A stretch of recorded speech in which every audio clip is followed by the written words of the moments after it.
This podcast is brought to you by Legend Comics and Coffee in Omaha, Nebraska, located in scenic downtown Benson. They got a new location. It's absolutely gorgeous. Check it out.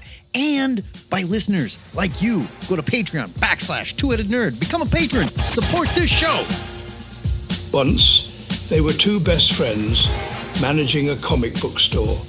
But when an innocent blood oath went wrong, the two found themselves trapped in the same body, imprisoned in a strange pyramid made of long boxes, buried deep below their hometown, where they are doomed to discuss comic books until the end of time. They were once Joe and Matt. Now they are known as the Two-Headed Nerd. And this is their podcast.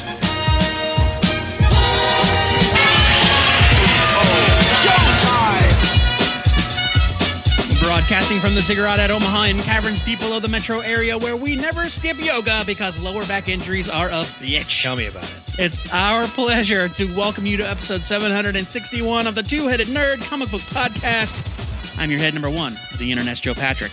I am your head number two. My name is Matt Baum, and in this Turkey Day holiday edition of our back issue show, we're playing Slack issues and reuniting with some old friends to discuss the first 12 issues of Batman Knightfall. You may remember last year we covered the death of Superman with the Super Buddies, but we're proud to announce that the Super Buddies have reunited, and now they have become the Knight Knerds. The last time this gang assembled, Superman got killed and replaced. Luckily, Batman's fate isn't quite as grave, but trust us, his replacement might be worse than death. So, get ready for pizza-devouring cops, French ninjas, and a bird named Bird, owned by a guy also named Bird, because it's time to break the bat in the ziggurat. Bane, yes, that's my name. When you hear the name Bane, I guarantee the pain. I'm coming after you, Bruce Wayne. I'm stronger, smarter, clinically insane. Knightfall was a massive Batman crossover that ran from 1993 to 1994, spanning 3 arcs: Knightfall, Night Quest, and Night's End. It's the story that introduced Bane, broke Bruce Wayne, and gave us John Paul Valley as Batman. An odd but interesting choice for the time. No less than 3 embarrassing John Paul Valley costumes, by the way, through this entire storyline. So, are we counting the original Azrael costume as embarrassing? no, I'm counting the ninja costume as embarrassing. Well, that's one, and then the Absolutely. Batman one is 2. But then there's the. Let us not forget when he puts on his dad's knight armor, and it's kind of baggy and stupid on him. Oh, well, but you know what? That's in Sword of Azrael. Yeah, We'll touch on that. we'll talk about it. With the success of Tim Burton's Batman films, sales of Batman comics were strong, but the creative team was inspired, probably due to corporate mandate, by the success of the death of Superman to put their own flagship hero through the ringer. I have a fun story about that if you want it real quick. Yeah, do it. Okay, so behind this, you have the Bat editors not in fact knowing that this would happen at the same time as the Superman stuff. They had this plan. They went to the Catskill Mountains and they had a plan, and they're like, we're going to tell a story about why Batman is great and why Spawn and the Punisher and Wolverine and Venom suck because they're violent and they kill people, and fans may think they want that, but we're going to show them what happens when we do it to Batman and it all goes bad, and they're going to learn. And they were like, yeah, the Bat editor's like, yeah, let's do it in 3 issues. This was originally a 3-issue idea. Right? And they were like, I don't know, that seems a little short. Let's do it over the course of a year. So, well, and also by the time thing. Knightfall started, Superman was back. Right. And so what they didn't tell them was, oh, the Superman editorial crew is working on a thing right now. Why don't we just do it together? That won't piss anybody off, right? Especially if you're reading DC Comics. Yeah, because there's the epilogue to the return to Reign of the Supermen, where they resurrect the eternal flame on the ruins of Coast City. Like they build an eternal flame out of the wreckage of Engine City. Yeah. Batman goes to Gotham Superman goes to Gotham to invite Batman, and he's like, well, I don't know what's going on with you, but I have too many morals to X-ray vision through that cowl of yours. Anyway, hope everything's okay. See ya. And then he just leaves. Because it's Azrael, and he's like, something's not right. Sure.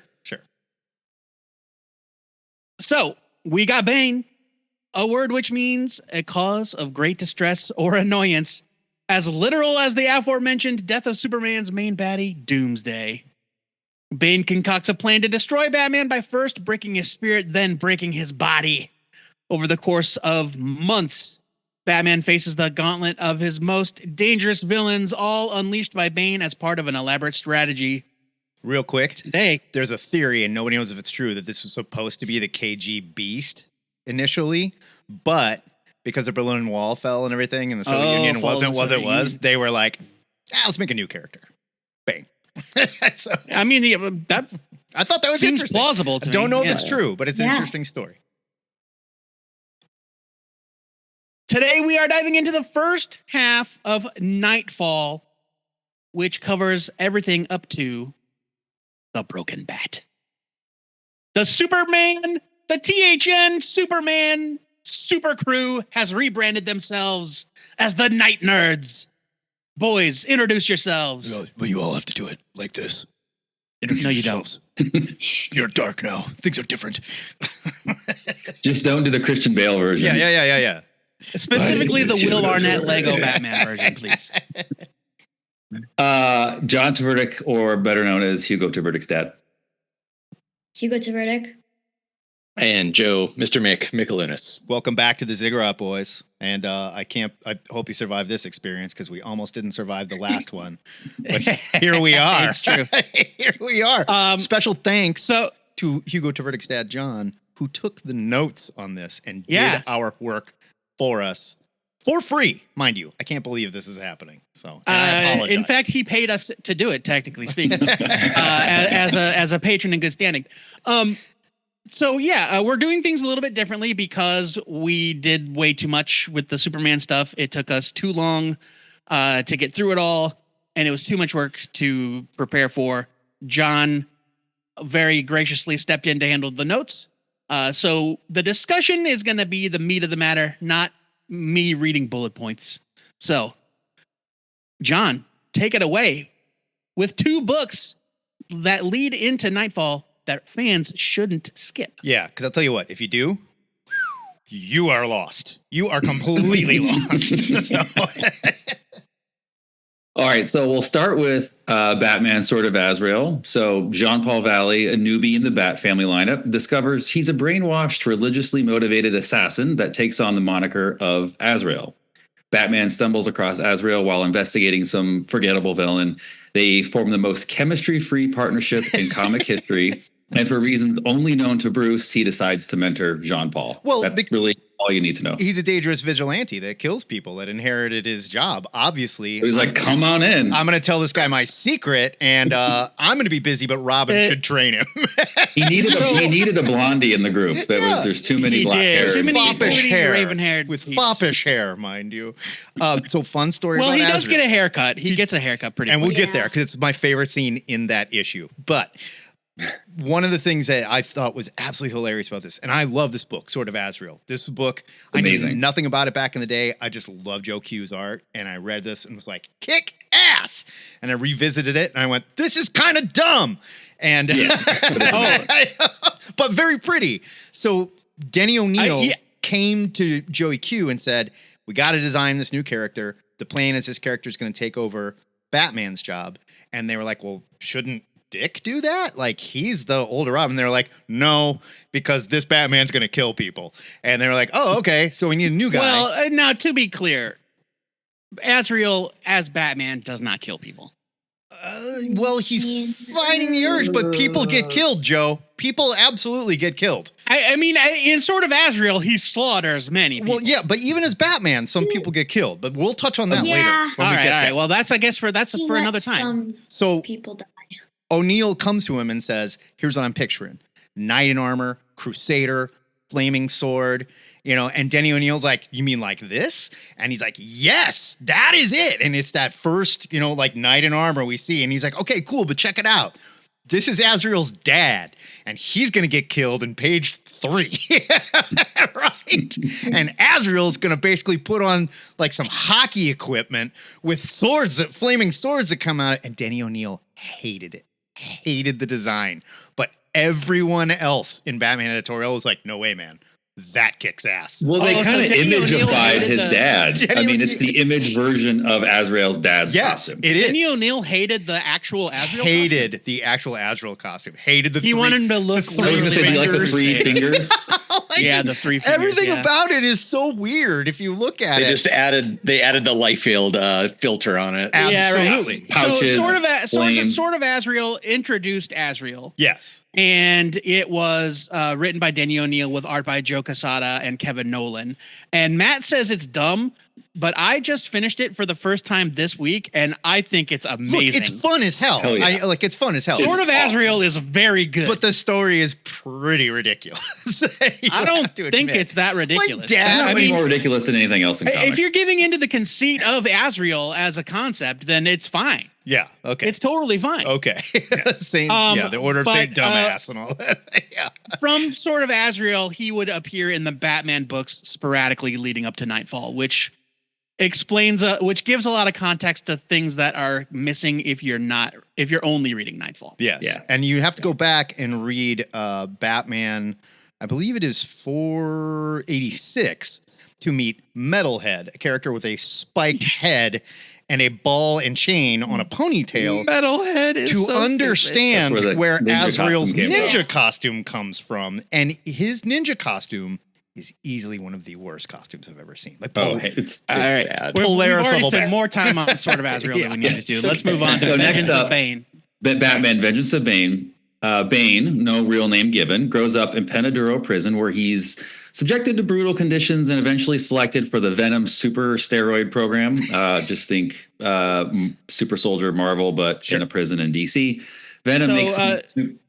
Sorry, go ahead. Sorry, I have a note. I put a note here. I don't know where the note went. Did I put the note? You did. See the Venom I did. story arc in Batman Legends of the Dark Knight. Yeah, so there was a story arc prior to this, quite a ways prior to this, in Legends of the Dark Knight called Venom. It was a 5-part story He's like, where Batman is introduced to this performance-enhancing chemical, and things go badly.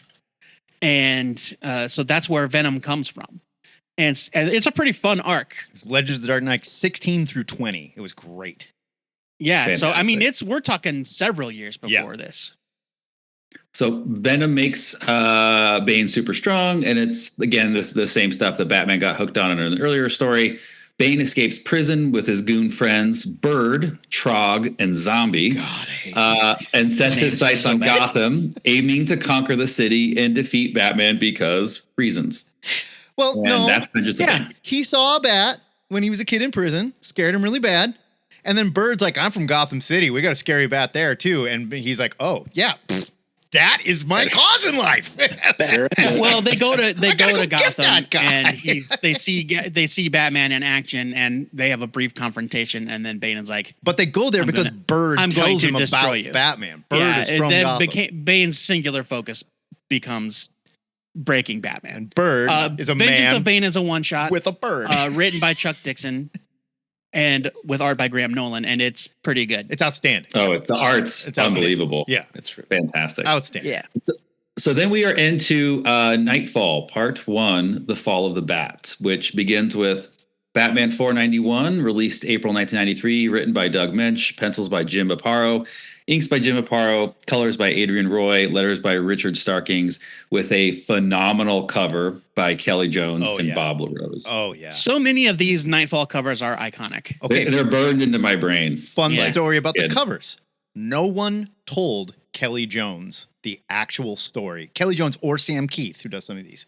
Yeah, They Sam did Keith. not Sam Keats know are so good. what was in the issues. They basically told them the briefest of outlines of what's going to happen. That's why they feel so like fever dream. They feel Yes. disconnected from the Yes. story. And they just let them draw Yeah. something. They had no idea what was actually going on in the issue. So before we get into this issue, a fun fact. So I was 10, or no, it would have been 11 when this came out. just had turned 11, and this was maybe like the 10th or 11th comic book I had bought with my own money. Like, and I remember being at the baker's spinner rack and seeing the cover. It's great. And it's great. And I just picked it. And it's got Joker with his hairs blazing, and Batman's got his arms up, his wings up, and they're in front of Arkham Destroyed. And that was like my first, I'm going to hop into a series. And it was literally the first issue of Knightfall, which then sucked me in for, years into Bat books. But yeah, the freedom of madness. So Bane and his crew steal military weapons and look over blueprints of Arkham, which, fun fact, were included with Shadow of the Bat #1 that a young John Tvrdik hung on his wall. Very cool. Oh, Very yeah. cool. I remember Shadow of the Bat being a pretty big deal at the time. Oh, it was amazing. Jeremiah Arkham, meanwhile, is letting his family's trademark freak flag fly, writing in his journal. John Paul Valley gets a haircut, waiting to be tagged into the series. And then the chaos starts quickly. Page 9 is Bane, Bird, Trog, and Zombie break into Arkham Asylum, destroy its gates, and release what appears to be everyone. They drop down for the inmates guns that they all yell when they see. The Joker tortures Jeremiah Arkham in a fun little subplot, while Batman rushes in, saves Jeremiah Arkham, and watches in frustration as every major villain escapes. The issue ends with a glorious shot of Batman screaming in rage and Bane saying, "Hey, I almost feel sorry for the guy." And that is our first issue. That should have been a splash page. It was so good. It's great. And we're setting up like how frustrated Batman is and how this is going to be a big pain in the ass. And in the background, John Paul Valley is just wailing on his pecs, full-time working out. Yeah. That's all he's doing, right? Just waiting to get tapped in. Takes a break waiting to get the call up to the big leagues. Takes a break to have Robin cut his hair. It's so cute. He's like, I'm tired of this androgynous haircut. Cut it off. I just feel like there had to be like the it's so 90s, like Pavements Cut Your Hair, like a montage. Something, yeah. Work it out, get a haircut. Also, the cover, which is so great, has never takes place in this issue. We never see Batman squaring off with the Joker, anything like that. It's metaphorical, So my first thought about this issue was the robot. Oh. They send the robot to... the robot. Trog's robot. They send Trog's robot to take down the guards to get the guns, the missiles and ammo and shit. And it is like the silliest looking wind-up toy robot you've ever seen in 1990, R2D2 1993. What is Jim? Okay, so Jim Aparo. There were notes about art here. Jim Aparo. So boy, it's all right. Go ahead. Complicated. Man's a legend. Jim Aparo to me represents like the lead up to the 90s. He's kind of got this classic style. He draws everybody square on, like the camera's facing them front. And if he does an angled version at all, the person looks like a puppet. Like they have no autonomy over their body. Everybody looks tired and just like kind of drags. I just, and I put in the show notes a comparison of Jim Aparo's art versus Graham Nolan, like the exact same shot. And it's just like his Bane mask looks like he doesn't know how to draw it. Like it's good. I remember liking it as a kid, but now as an adult, I'm like, I can't handle Jim Aparo's art. And his Bullock is disgusting. Absolutely disgusting. He is like Harvey Bullock is cartoonishly buffoonish. He is a pig in this entire slop, like rubbing pizza on his face. Like, what are we doing? It's so and that's the character, though, right? That's how he not is. Jim. That's not, I know, but God, it's so gross. Thankfully, the animated series would kind of like sand those edges off of Bullock. Mm-hmm. He would still be this kind of slovenly dude.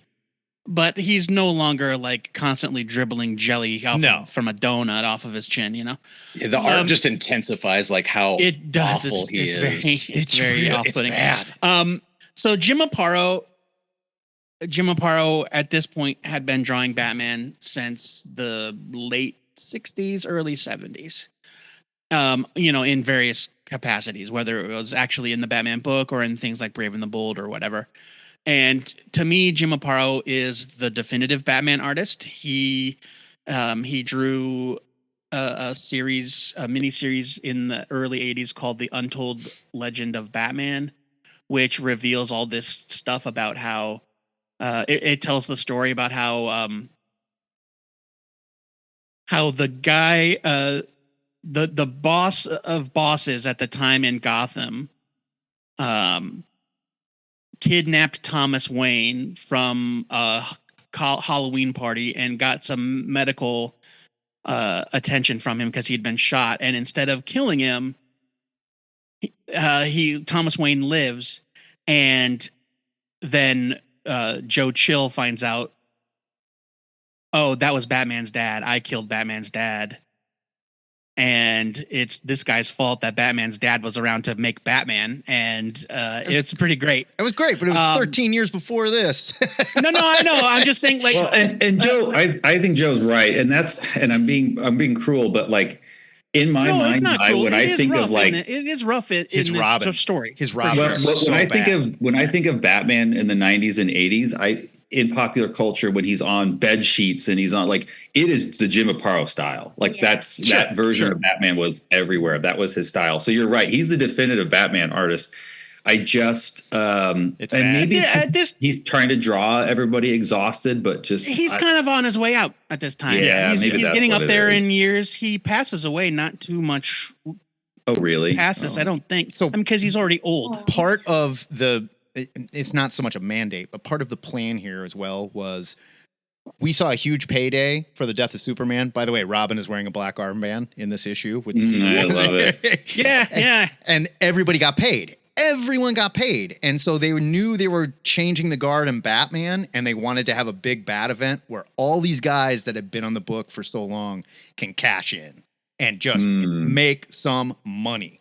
And I cannot think of a bigger cover to interior art discrepancy than these books. Because I remember picking up this book and going, oh my God, this looks amazing. And then opening up and going, no, thank you. And putting it back for the Jim Aparos. But then when you open it up and you get into either Graham or Norm Brayfogle, like even the Jim Ballin, but still a huge discrepancy from a Sam Keith or a Kelly Jones cover.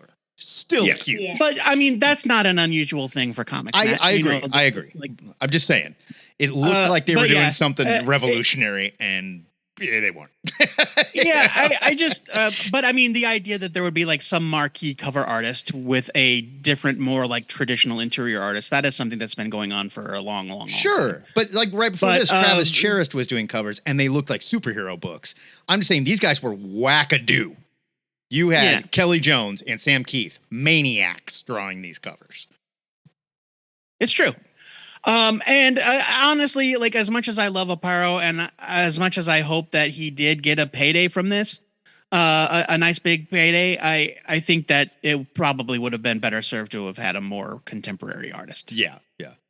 My last thought about this issue is, I guess it's about Knightfall in general, is that this stupid bird plays a way larger role than I ever would have guessed. Oh, Bird is massive in this. You kidding me? I don't mean Bird the man. No, Bird I mean the bird. The actual bird. The bird the bird. Yeah. I completely forgot. You're right, Joe. I had to say, when I was reading it, I was like, wow, this is way more of a subplot than I remember. Oh, yeah. Like, the Falcon is the thing that drops the bomb down in front of the wall of Arkham, where it blows the walls open and lets all the villains escape. It's ridiculous. Not to mention they had a Stinger missile launcher, which they could have done that with too, but whatever. Well, you know, everybody's got bazookas. Yeah, everyone. There are a lot of bazookas in this. It's not Metropolis level tech. It's at least real tech. Okay. Batman 492, released May 1993, written by Doug Mensch, pencils by the amazing Norm Brayfogle, inks by Norm, colors by Adrian Roy. Does Adrian Roy do colors for this whole thing? Maybe. Letters by Richard Starkings, cover by Kelly, another amazing cover by Kelly Jones and Bob LaRose. Crossed eyes and dotty T's. The Mad Hatter kicks things off by breaking Chimp out of the zoo and stealing some hats. Meanwhile, Bird is tailing him. There's an amazing shot of Bane sitting cross-legged watching TV like a badass. I don't know why, but that always stuck with me. It's this very like authoritarian sort of relaxing position. Yeah. He's watching Dr. Simpson Flanders. If those out there. Yeah. Because you don't get that on TV. Meanwhile, the Mad Hatter gathers villains for a tea party to figure out who's pulling their strings. Film Freak, who I forgot existed, assists him briefly before Bane juices up and just destroys his body. Batman and Robin trace the chaos to Hatter's location. Robin watches Batman wearily fight the villains before stepping in. And this is Robin's sick bow staff era, which I loved. Yeah. Hell yeah. I was left thinking, why are Batman and Robin working together, not splitting up duties? And speaking of splitting up duties, where is Dick at in all of this? I just don't remember what he was doing. He's doing Teen Titans stuff. Well, I mean, he does not have a book at this time. Yes, he didn't and have no. a book. No book. He doesn't have a book. No, he's in Teen Titans. That's it. He's in at this point. That book was probably called just the New Titans, and It was yes, outselling Batman. Probably at this he's point, in that too. book. Oh well, I don't know. I doubt at that point. No, I don't know, man. Trust me. This is after Batmania. No, it's not outselling Batman. Fair enough. The Batman book. If we're talking about like 1982, then yes, but I believe at this point, Dick and Bruce's relationship is still not like they broke up, right? Like Dick moved on. He's You're like, right, because when he own... comes back into this later, it's not like war. Like, right. When he comes back after Knight's End Mm-hmm. and briefly takes over as Batman during the Prodigal storyline. Yeah. It's still dicey. It's still, you're right. Yeah.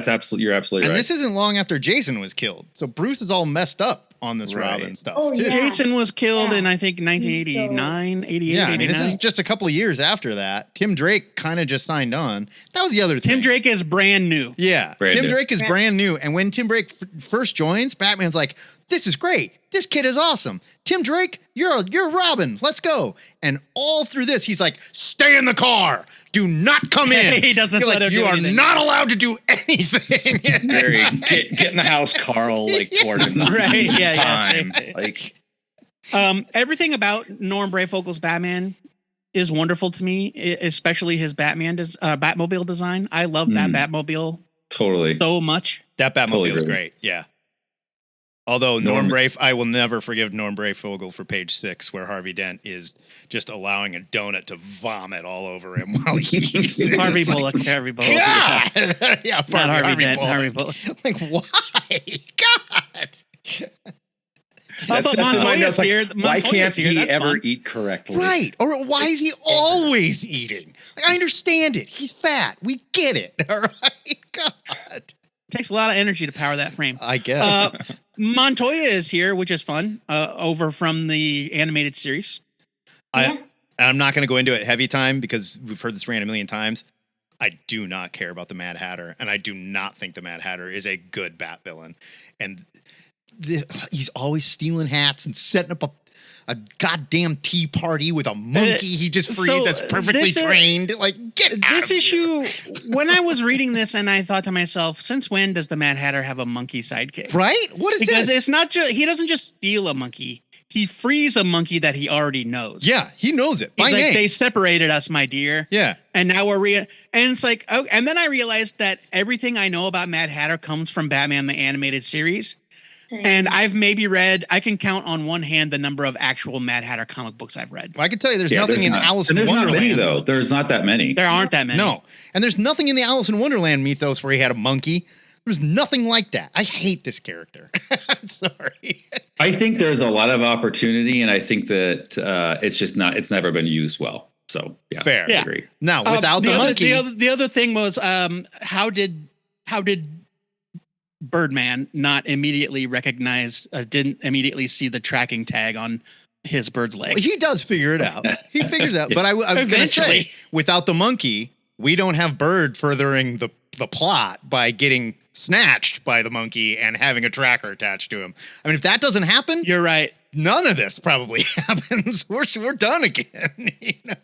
There is no Nightfall. I hate this. And so while I love Norm, and I will defend Norm because he also drew most of Shadow of the Bat, which is like one of my favorite like Bat books of the 90s. Hugo does have a comment about his art here. The Mad Hatter's nose. Yeah. Like, it's gross. Sometimes has a bump, but then other times it's just is a bump. Yeah. Yeah, it's a little gnarly. We're looking at it right little now. artistic shorthand. Sometimes it going on. looks like a piece of men's genitalia on his face too. It's just gross. I hate it. Slightly. I do have one question though. There's that like great, like classic '90s like computer with all the villains on it. Yeah. Yes. There's is all blue. It looks like a Dick Tracy villain with like the blue face. Who is that? That's the Black Mask. That's Black. Black Oh. Mask. At that time, that's Black Mask. That's- Before they were like, let's make him the Red Skull, but with black. This was like Yeah, the okay. Yeah, the They were Black like- Mask was like Okay. a gangster that wore a human-looking black mask. it was the Okay, false I face see. crew is who he's running at the time. There was just like a big story right before this with the false face crew fighting the Yeah. war dogs. Oh, who were that's led right. by Yeah, a the false teenage facers. I also general. love how at the bottom it says Mensch is down there. Yeah, and you see Brayfogle like like Mensch. right. Mensch is You one just of see the the best. name right below the title. Love it. Love it. Yeah. No, I'm with you, Joe. That like classic, like just hears everybody like it's great. It just Yeah, it's just here's my matrix of villains. Yeah. on And the I think computer. like what I find like this is an art nerd kind of thing, but like the inking on that is especially striking because all of the heads are especially thick lined, Yeah. Yeah. which just makes it look completely unlike everything else on the page. I Such a think cool that's name. very cool Yeah. looking. All right, It's let's keep beautiful. moving. We got to keep rolling Okay. here. Okay. Detective Comics 659, released May 1993, written by Chuck Dixon, pencils by Norm Brayfogle, inks by Scott Hanna, colors by Adrian Roy, letters by Tim Harkins, cover by Kelly Jones and Bob LaRose. Puppets. So flashback to the Arkham breakout, which is really cool. Love it. The ventriloquist and amygdala team up in what can only be described as Of Mice and Men Arkham Edition. Oh yeah. There's an amazing bit that Hugo also called out earlier today where with Maxie Zeus, where he thinks he's going to escape and he runs into a tree. I love Maxie Zeus. He's so stupid. He is the dumbest. He's great. He's so great. dumb. And his whole gimmick is thinks he's actually Zeus. Yeah. Yeah, Yeah. it's That's it. fantastic. That's it. He's like, He's I not called good. forth the lightning bolt. No. He's just really hilariously incompetent. but wants to use I his love it. godlike powers to run a casino. Yeah. Got it. Sure. Okay. What would the God do? ventriloquist, you know, they should bring him back and they should have him run for president in the DCU and he should like And actually- win. Yeah. Or better Wow. yet, have him run like a major crypto firm, you know? Yeah, he should be a Silicon Valley VC. Yeah. Ventriloquist and Amygdala begin searching for the ventriloquist dummy, Scarface. We see more Dr. Simpson Flanders. So obviously they're building something with him. The ventriloquist and Amygdala tear up a dive bar, and there's an amazing shot of the Amygdala post-fight with Yeah. a knife in his back, and he just says, oops. Yeah. Yes. Yeah. So good. Batman eventually finds the pair and fights Amygdala in a really brutal fight. Robin notices Bird tracking him and tracks Bird back to Bane. They tussle. Again, this and goddamn for some Bird. reason, Robin has a really crazy, sinister smile the whole time. He looks almost Yeah, like he's got him in shadow. Like Brayfogle's got him in shadows. I think they're trying Yeah. to like in a lot of it, and so he looks like a supervillain. I think it's Yes. like Brayfogle is trying to like visually tell you that like Robin is well aware something's not good with Batman. Like he's doing it wrong. Like I don't get it. Like he's constantly like I don't know if he's like evil or if he's smirking like what the hell kind of, you know. I'm not sure where That's that's kind of coming how from, I dude. picked up on it because like this No, Batman. he's trying to intimidate Bird. That's what this scene Yeah. is. He's, oh, like, that in the scene. shadows. Sorry. That's Given it. his Yeah. Joker's grin, trying to make this grown man scared of this 15-year-old kid with a bad haircut. Who's also not, wearing to- not Yeah. that not that Bird is any great shakes in the haircut department. No, and he's wearing a Christmas elf outfit, basically. That's red and green. Although I love this Robin costume. I love it. I do love this. I do love the original Tim Drake Robin. There is Oh, he's nothing just scary perfect, about Robin. He's Though. perfect. Robin's not No. going to scare anyone. Batman finally beats Amygdala, but he gets fucked up. The ventriloquist and Sacco watch him hobble out, and Sacco hilariously says, I say we kill him, but they don't. It's just so Very fun. Pee-wee's Yeah. Big Adventure. Oh yeah. Yeah. And the I say issue we ends kill him. with Batman again, very, very tired. And like, not to mention the fact that Batman almost gets his back broken by Amygdala here. too. Like Batman is amygdala, Matt. It's an existing English word. right on. But like he's screwing up. Batman is tired. He's messing everything up. The only reason he wins the fight is because dude gets a headache. That's it. Yeah, because this dude doesn't get a headache, Batman is he's toast. obviously been like experimented on or something, and it's almost like a reverse Hulk, where like he gets to a certain point and his brain is just like can't handle it. Well, he was on medication that was keeping him chill, and he's trying to find. That's why he needs the medication. Yeah, he was trying to find more keep his medication stuff at bay. And the ventriloquist is like, I'll help you. I like that amygdala is not necessarily bad. He's just like, he's easily duped because he's childlike. Yeah. And he's way too dangerous to be running around unsupervised.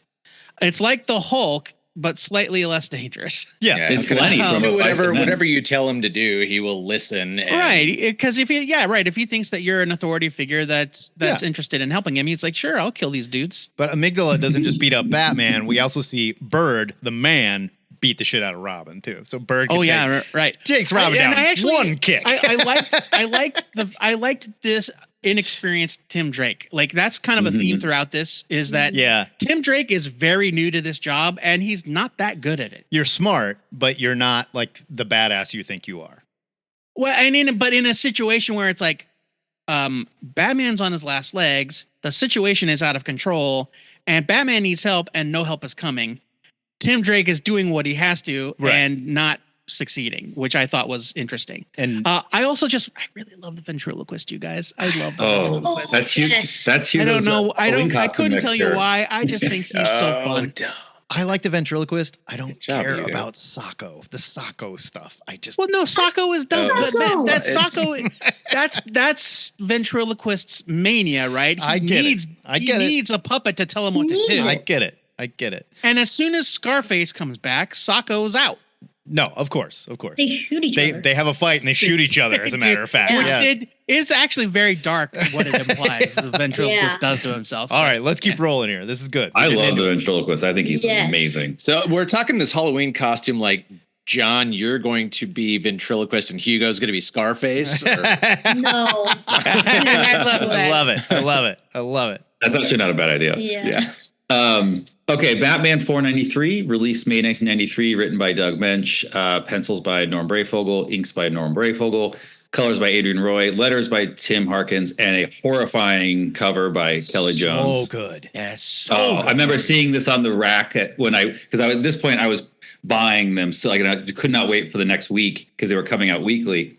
And when I saw this one, I was just like, oh my God, I don't know if I'm ready for this. It's amazing. Redslash. So Victor Zsasz takes several schoolgirls hostage in a private school. Horrifyingly now as an adult, it reminds me of the 1966 nurse killings. It's very, very similar. The school is called Bates, which is fun and dumb. Zsasz takes out a bunch of cops, throwing their bodies out the window, just slits their throats. It's wild. Taunts the cops outside. Batman and Montoya sneak into the school. Montoya, being a total badass, gets close to Zsasz, who holds a blade to her throat. Batman nearly beats Zsasz to death, but Montoya steps in, drawing her gun on Batman.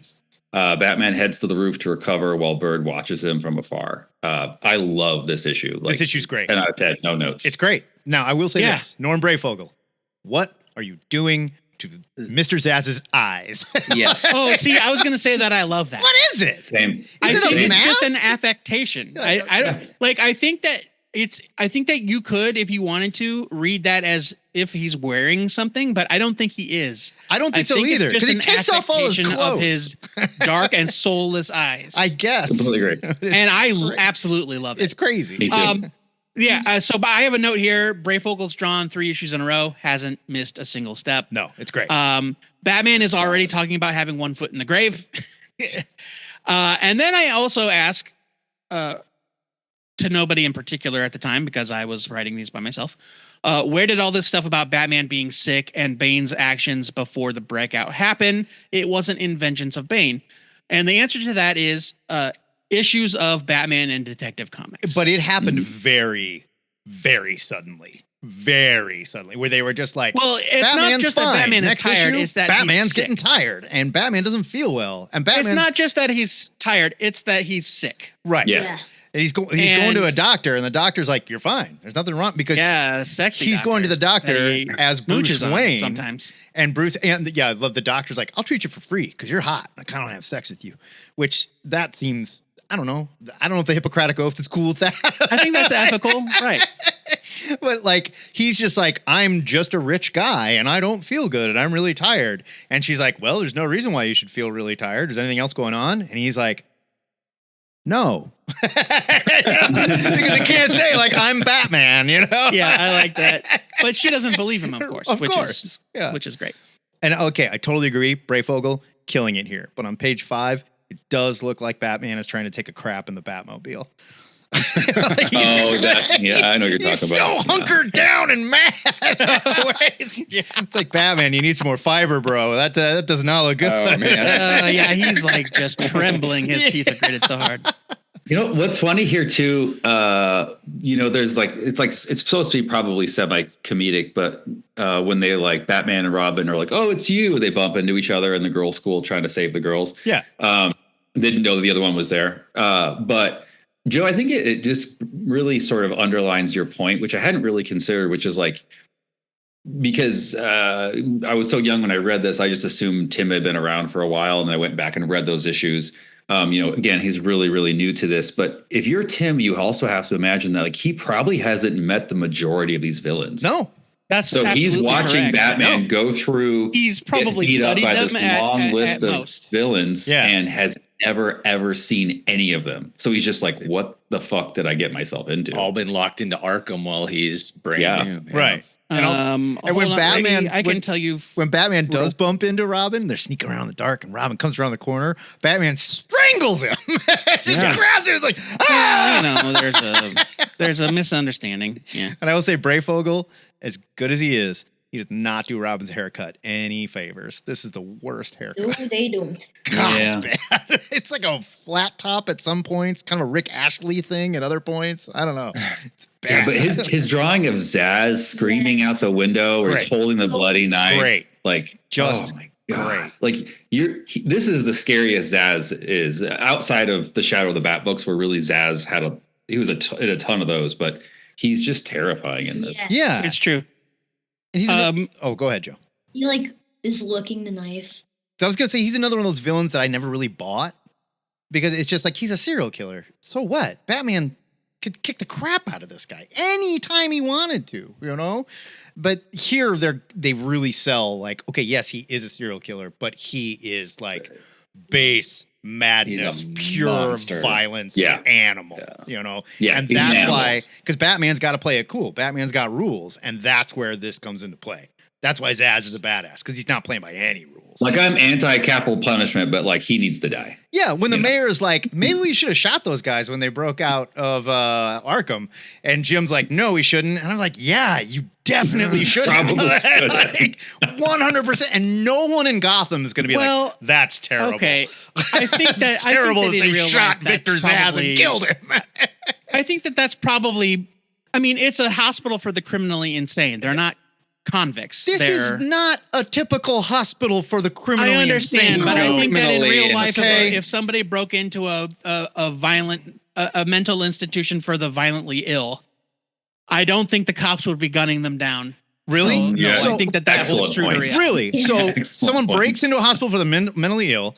They all run out with machine guns, and the cops are going to go, well, all right. don't I mean, shoot that's fair. them. All right. That's fair. Like, That's fair. everybody, That part's fair. don't shoot the psychopaths with the machine guns. Yeah. So just for some context about Tim Drake, Tim Drake's first appearance in costume as Robin is Batman 457. So it was actually longer ago than I thought, but still in terms of comic book time, He's not fresh. long at all. Yeah.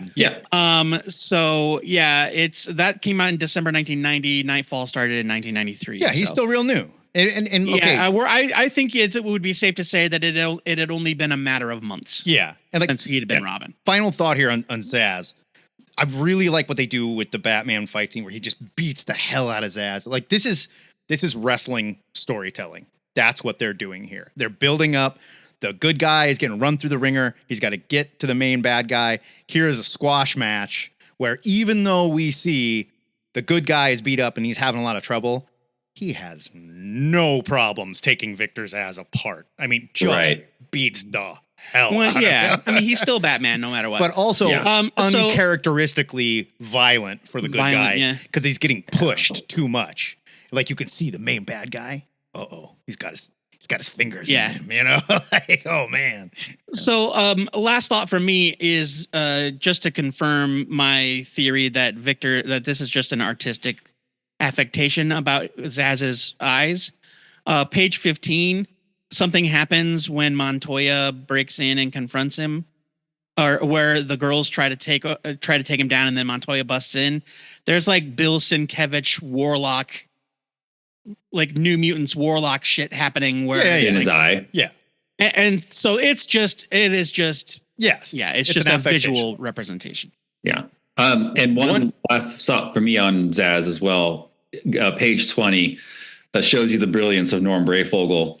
He has the slashes on his body everywhere but his back because he could not reach that. He can't reach his back. Yeah. But my point being, there might be a lot of other artists who are just like, and he's covered and he's got scratches on, he's definitely got notches on his back too. Definitely. But like, no, he can't get back there. So his Brayfogle's back paying is attention. clean. Yeah. That's good. It's brilliant. It's I think great. it would be hilarious if it was covered in just like the most random slash marks. Yeah, because you couldn't he, quite get to him. Like he they're taped all a in the knife to same a stick or place, something, you know, like it just but keeps like couldn't see what he that's was as doing. far as I can reach. Damn it. Yeah. So they're like the 1, 2, 3, 4, 5. Like they're not all lined up. Before I kill you, will you put this notch on my back? Or in the mirror, he always does it a little left wrong a little bit. because it's hard to look in the mirror and get like, oh man, I'm moving my hand the wrong way. Damn it, you know. I do love my one thing is the women and how you've got like some that are hysterical and then the one is like yelling, he's gonna come back here and kill us, and the one who's trying to be tough is like, stop your sniveling, Anne, we're gonna take this guy And out. she's like, there's more of us than there is of him. So great. It's like, we'll just gang up on him and kick his ass. And so he sees that and goes, oh yeah, boom, and like kicks her in the stomach. Everyone else is like, all right, because they're teenagers, right? Yeah, so good. Next up, Detective Comics 660, released June 1993, written by Chuck Dixon, pencils by Jim Balent, inks by Scott Hanna, colors by Adrian Roy, letters by John Costanza, and cover by the Maxes, Sam Keith. The covers for this crossover are wild. First cover, it's so good. It's great. Crocodile Tears, incredible opening shot of Killer Croc's head coming out of the sewer water. Hell yeah. Just gorgeous. He's desperately wanting revenge on Bane, whom he fought to and lost to previously. Robin tracks Bird to Bane's headquarters and hears their plans. There's an amazing sequence of Robin tracking Bane, then Bane silently tracking Robin from behind and then kidnaps him. I love that whole thing. Yeah. Oh, it's so good. Bane ties Robin up and blindfolds him in the sewer, which coincidentally is where Croc is. Croc and Bane fight. Bane fucks him up again. The bridge they're on collapses and they all get washed into the sewer. Love this issue. Great way to build the story and suspense. Fantastic. And so the last time Bane fought Killer Croc, broke both his arms, showed up, and then did it again, and just broke both his arms. Snap, snap, and you see Killer Croc's laying there, arms bent like a Tyrannosaurus Rex. You know, like, and they're like, oh my god, he just wailed on that dude. No, my favorite part is they take him to the hospital and they put the casts on him because his arms are broken, and they're like, there you go. Now be careful, no, extreme working out or anything. You got to be careful. You got broken arms, and he's like, all right, I'm just gonna swim around the sewers with my casts on. Yeah, you're not even supposed to get casts. You're not even supposed to shower, I don't dude. think Killer Croc was Like, following his doctor's You gotta orders. put like a garbage bag over that or something. I love it. I will say that the first person so far to successfully draw Tim Drake's hair, for the most part, is Jim Balent. True. For the most part. True. For the most part, it still gets a little weird. I believe this is the first appearance of the zipper on Bane's mask too. Everybody else was just kind of drawing a mask, and Balent is full on drawing a zipper gimp mask. I don't really need the zipper, so I don't either. I'm just good for you, Jim. Just pointing that out, Jim. You know, you freaking weirdo. Well, knowing what we know now about Jim Balent, I'm not shocked. A lot of it at makes all. sense. But we get another squash match here. We get the Bane versus Croc squash match part 2.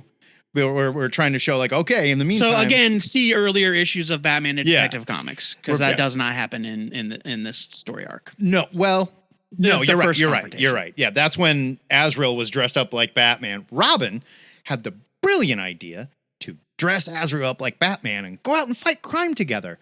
And Killer Croc kicks their asses. Just wipes the floor with them. Right, that's right. That's a good point, Matt. I was surprised when I went back and looked up some stuff. I was surprised to find that Jean Paul actually puts on the Batman costume. Yeah, at Robin's behest. He's like, Batman is so tired he can't go out tonight. Cool with it. No, Batman's unconscious. He's in bed, tired. Oh wait. They made him go to bed because he hadn't slept for days, and they're like, well, we still got to go out and patrol. You put on the bat suit. You'll be fine. This is going to be perfect. I might be thinking of later on in Nightfall where Bruce agrees. He's like, he agrees later on. Yeah. But yeah, no, he puts on the costume once before. Yeah. And it doesn't go very well. Wait, Joe Mick, what were you going to say? I just say like this whole issue, just like it advances the story so well, but Batman's in 3 panels. Yeah. Just like, you're right. Look, he's like Harvey Bullock finds him in an alley and he's like, turn off the light. Yeah. And he's barely that's here. all you see of Batman, but this whole story takes like such a leap forward with Great Bane point. and Yeah, Robin. it's Robin, really. Harvey makes it through the entire issue without spilling anything on himself. Yep, that's Yeah, good. that's good. Beats up Zaz a little bit. And Bird again has a major. I scene. love that it takes place like they're pulling Zaz out of the school. It shows you how this is all happening so fast. Yeah. You know, Events are overlapping. Yeah. Yeah, it's great. I love that because they're It's trying like to wear you down. while Batman was getting out of the school with Zaz, here's what Robin was up to. Mhm. And I'm not a big because he left in the note. I went bird hunting because he was going bird watching. Yeah. I'm not a big then Balent fan, but I love Jim Balent's Killer Croc. I think his art in this is good. Looks awesome. I think by the time Jim Balent, I always called him Balent. I don't know if it's Balent or Balent. I've never heard him say his name, but by the time he's drawing Catwoman, it's like over the top outrageous. It's still cheesecake. It's still nonsense. very good. He's very talented. He just chose to. But draw I think the art very in buxom his women. parts of this crossover are excellent. It's great. I think he's very good in this. Again, well, my one note is again, Robin is very bad at his job. Terrible. Other note is I wonder when they started to transition Killer Croc from a gangster with a bad skin condition to an actual crocodile man. It wasn't too far before And I don't know how to Google this. that. Yeah, you know what I mean? It definitely was not too far before this based on some of the stuff I was looking at.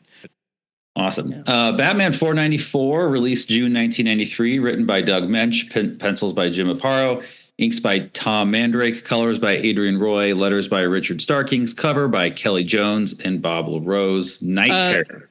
This cover, a little bit sillier. Little Joker sillier. in Little bit sillier. Impossibly tiny basket full of snakes. Yeah. Very, very strange. Also, Batman's left hand holding this cape in a really weird, I can't quite tell what's happening, but yeah, again. I mean, I can see it, but you got to really think about it. It's something. Yeah. It's definitely something. You got to really think about it. I will say interior art, I think Tom Mandrake helping Aparo out a bit here. I think Aparo I'm always excited to see Tom Mandrake, and he's a good choice to ink Aparo. Lifting Jim Aparo here a little. It adds a moodiness to it that was not at all present. And not as I flat. completely agree. He fixes Jim Aparo's art. He gives it body. He gives it depth. It's not as flat, certainly. Which is an inker's job. And when Aparo did his own inks, he didn't bother to do that. I don't know if he was interested in doing his own inks, honestly. Uh, who the fuck is Cornelius Stirk, please? And this is what I was going to mention too. I love that these because they do it with a Bader later when Jean Paul Valley is Batman. The Knightfall series takes a lot of these 80s, 90s Bat villains who had like 1 or 2 issues in Detective or Legends of the Dark Knight or whatever. They bring them back and then they kill a lot of them. Like it's a good use of these like Z-list characters. But he's a cannibal. Characters that fans at the time would recognize. Yeah. And then it gives it stakes because the DC office is not afraid to let them be murdered. So Stirk, created by Alan Grant, first appeared Detective Comics 592 back in '88. So not that Yeah, it sort of been like around 5 like years. Yeah, not that long ago. anarchy and like Yeah. somebody anarchy fought or whatever. You Yeah. know, like Film Freak just got killed. Oh, like definitely someone anarchy fought because Alan Grant created him, and Alan Grant was like, "Anarchy! Everybody's gonna love anarchy," and nobody loved anarchy. I love I anarchy. mean, I think Do you people loved really? anarchy at the time. I've I been don't looking think for you're someone that remembering loves correctly. anarchy. You're my first one. Okay, so in this issue, Robin is fighting for his life underwater. The Joker shows up at Cornelia Stirk's house, where Stirk is grossly eating people, is what it seems like. I don't know. Yeah, he's a cannibal. They hatch a plan. Bruce Wayne is at home in an incredibly outdated, even for the time, smoking jacket. He chats with Chandra Consolving, his doctor, and spoiler alert, future love interest. The mayor gives Gordon shit for his handling of the Arkham breakout. 100% right for doing so. Yeah, he's not doing a great job. This mayor is a dick, and I totally agree with him. He's kind of phoning it in. Yeah. Robin makes it back to the cave and tells Batman and Alfred what he saw, suggesting that they bring in Azrael. Batman immediately shuts that down. For good reason. Scarecrow hunts down the Joker by targeting his ex-goons. Meanwhile, Batman gets to Stirk's hideout and finds a note about a trap involving the bat signal and Gordon. Batman rushes to stop it and saves Gordon while Joker watches annoyed from another rooftop because this wasn't part of the plan. Scarecrow convinces the Joker that they should kidnap Gotham's mayor, kind of take things up a notch. And they go to the mayor's house and expose him to their fear toxin. It's great. And they start making him make like prank phone calls and stuff. Yeah. Like, he's Except all they're hiding- not prank phone and he's calls. like, They're like, "Fire "No, the dude, whole now fire send department every is cop in the done." city to this location. Yeah. And he's like, he fires the fire department. And no one's like, Mr. Mayor, are you all right? Or yeah. I don't know if that's a great so idea. Like Gotham is Fine, there's just snakes everywhere. though. right. Gotham is Yeah. actively on It's fire, and you want to get rid of the fire department? Right. So I don't know anything about this therapist or her pseudo relationship with Batman. Early '90s Batman, like pre-Nightfall, is a huge blind spot for me. Oh, yeah, no. So I had a few, like I had the first Tim Drake and that kind of stuff, but other than that, I got nothing for the most part. I have probably, because again, I started reading religiously comics when this came out, but then I went backward and then bought all the back issues. So I have everything probably leading up to this from like 89 up to this. And she kind of pops in, but she ends up fixing his back and becoming his like love interest. Right, in like a Night therapist would. But they Yeah, like a therapist. would. So Doug Bench introduces Exactly. her in Batman 481 back in 92, and she is literally a vehicle to look right at the reader and say, Bruce, there is no reason you should be as sick and as tired and not sleeping like it. Like she is there to let us know how messed up Batman is and want to sleep with Bruce Wayne. Yeah, for sure. Yeah. Absolutely. I have a couple other small notes that are mostly just ancillary to the story. We get an appearance by Sarah Essen. Gotta hate her. Sarah hate Sarah Essen Essen. Gordon, R.I.P. She dies at the end of the very end of No Man's Land. Happy when she died. I hate her. But also, when the Scarecrow approaches this bar, he walks to the front door. You see him approaching the front door, and instead of going in the front door, he leaps through the picture window. He's scary. You're right, he does. He's And he makes a scary. sound like, yeah. Well, yeah. I mean, you got a reputation you got to uphold, right? You can't just like come in through the front door and like, dun, dun, dun, dun, you know? You got to be scary. Yeah, this is also when he was shooting gas out of the skull, which was kind of fun. Yeah. Good. Which would I was kind of surprised to see that because that went all the way back to one of the first Batman comics I ever read was an issue of Detective Comics that Gene Colan drew, and Scarecrow had the little skull that shot the gas out. So this would have been like early 80s. So, yeah.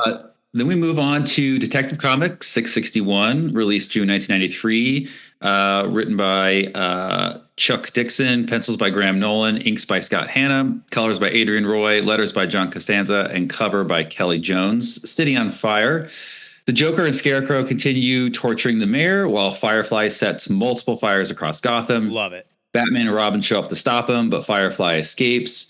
The ventriloquist and Sacco kidnap a lawyer to help them find Scarface, but the lawyer looks exactly like the mayor, even down to the same pajamas and colors, which was confusing as hell to me. He confused me in one of the later episodes or issues when they it's so confusing. I almost wonder if they rewrote something because they're like, no, the mayor's already doing this. I'm like, oh, we'll just make this character a lawyer. You're or right. something. Both in their pajamas.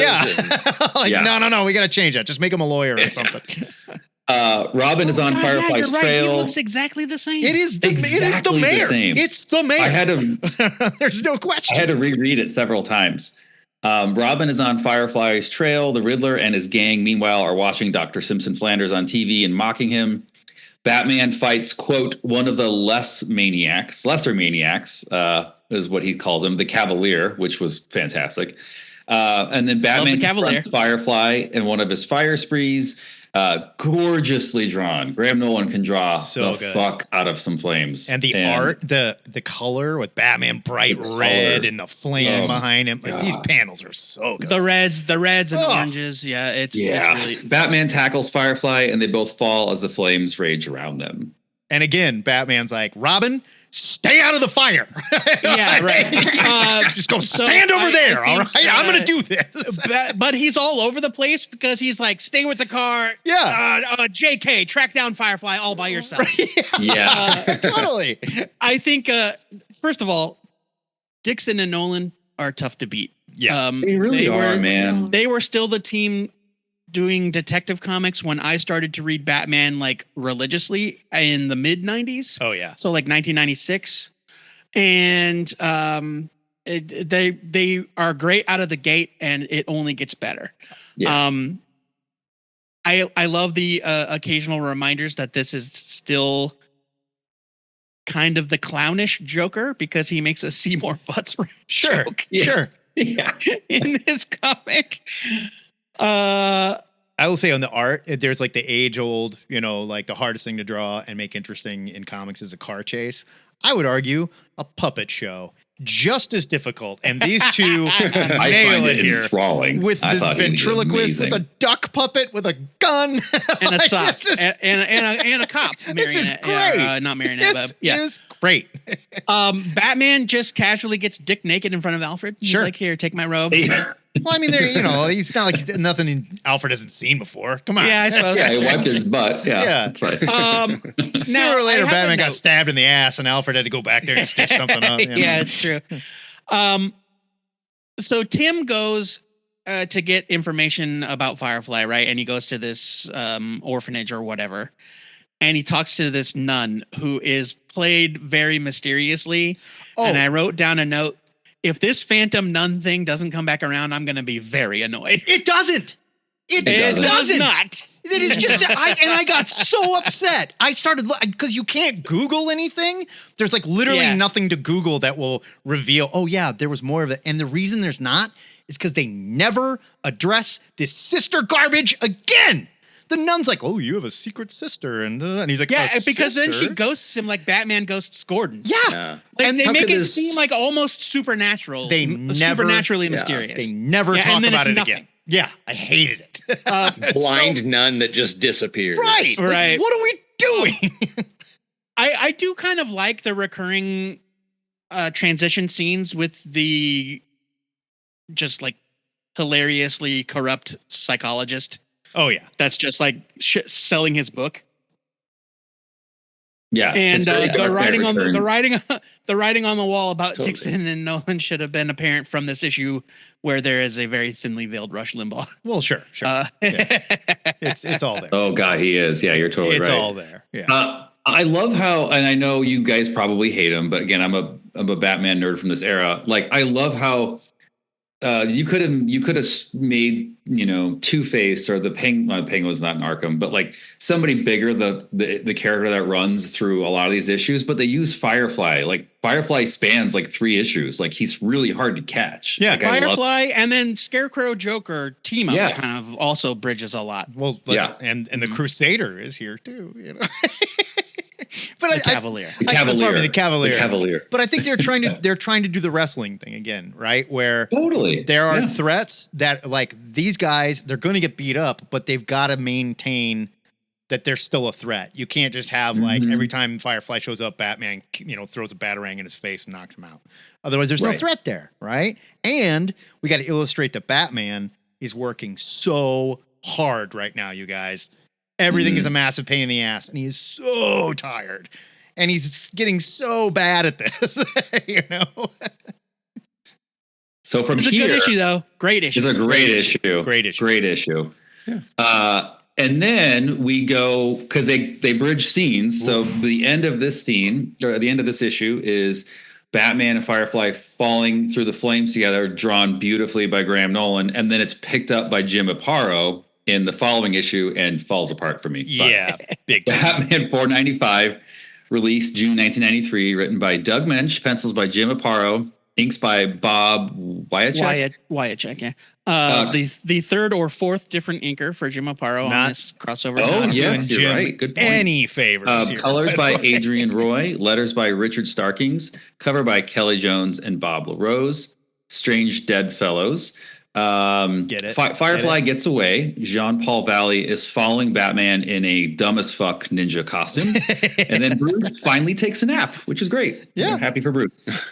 So this is the costume that's based off of that guy Metalhead. Metalhead. That's yes. right. Yep. But it's still got an A on it, so we know it's Azrael. For Azrael. Yeah. Yep. A for Azrael. Yep. Yeah. For that's right. God, Sounds like a children's it's book. so bad. And also, like, if you look at this Azrael compared to Sword of Azrael, Sword of Azrael was very good at what he did. Almost beat up Batman, right? Mm-hmm. Like, and Well, this Sword of Azrael was being controlled by the system, and Right. this He was Azrael more is not. Bucky, or And I he get was more that. Winter Soldier versus Winter Soldier. Yeah. and that's fair. Good call. That's Yeah. fair. And in this, he's not. He's just like And he's training he and sucks. using He his own sucks at his prowess. job. Yeah, it's when the system takes over that Right. Azrael is like ninja level. Yeah. Right. Poison Ivy shows up looking like she's from like the 1960s. Like Yeah. she's just drawn very, and even like the askew. This scene is the that feels Silver Age. Yeah. Yes. Where- very So Silver So, Age. Total like, I make this note. I think this is the first Poison Ivy story I've ever read that predates the time she became a weird plant monster. Yeah. Everything I know about Poison Ivy outside of the animated series from the comics, she was always somebody that tapped into the, she had green skin. She had powers.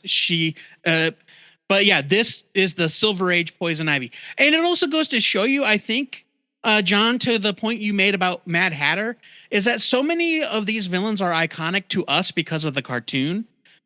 But I dare you to find 10 Poison Ivy comic book appearances. So prior why to does this. Kelly Jones have her on the cover in the green outfit with the plants and everything? No, and she's wearing. She wears it later. She's wearing the silver.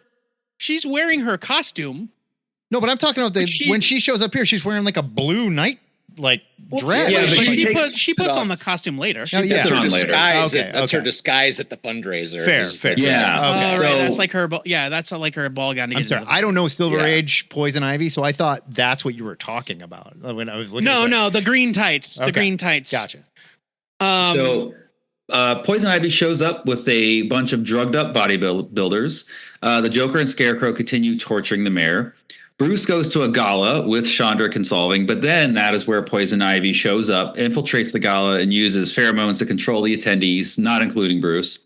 Jean-Paul Valley fights some common thugs, and then the cops show up at an abandoned carnival, of which Gotham must have hundreds at this point. Yeah. Thinking the Joker is in there with the mayor. He's not. It's a trap, and the carnival blows up.